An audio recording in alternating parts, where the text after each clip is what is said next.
Fa raha ampitsy kosa no averina hodiniana eo anivon'ny filan-kevitry ny governemanta ny momba ny daty fanemorana ny fifidianana filoham-pirenena raha nambara ny praiminisitra ny farany herinandro lasa teo. Raha ny zava-misy dia mety ahafana ny ady-hevitra momba izany rampitso izany satria tsy mitovy moa ny fijerin'ireo mpikambana eo anivon'ny governemanta ho an'ny ministry ny Randro Foreboza Julien dia efa ofisialy araky ny heviny io daty ny 17 ny volana aogositra io. Nanao fanadihadiana Vola Ravoavy, Sarsir Rakotarson.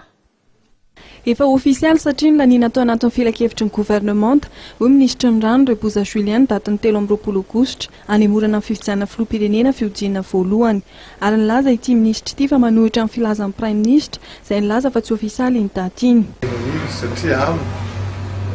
izay décision tapaka ao anatin'ny conseil de gouvernement izay tarihina andriamatoa prime ministre dia décision officiale zany ary mahavarina miaraka atao izy mihitsy aza no miteny hoe aleo lanina io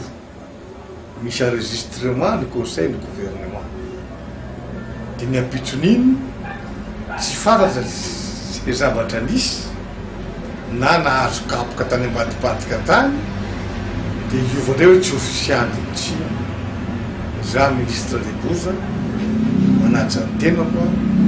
tapaka conseil de gouvernement ofisialy ny aminy.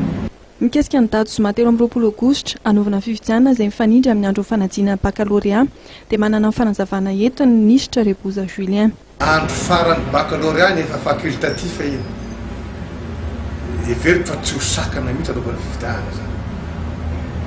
satria andro farany facultatif ilay sasany efa tsy manao tsoa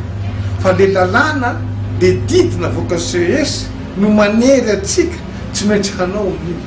Mikesika ny fanohanana arabola amin'ny fifidianana izay mbola mijanona ho baraingo hatreto raha toka tsy miala tsy manome fanampiana ny vondrona raisam-pirenena dia manana ny sosikeviny andriamatoa Foreboza Julien. Ny internationaly tsy hanampy azy zany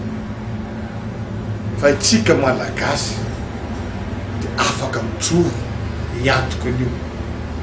Mbola misy ange ohatra vola tsy nampiasaina eto Madagasikara ohatra ny vidin'ny ropilanina atsika ohatra 24 millions de dollars mbola ao ange iny ka inona raha mba hoe mba misy ampotsika gasy aloha ino nampiasaintsika amintsika fifidianana ampin'iny satria fa tsy manomboka zéro ntsony tsika zao fa efa lasa lavidavitra ny fiomanana fa tsika ve dia anaiky lava pepoliny internationaly leto.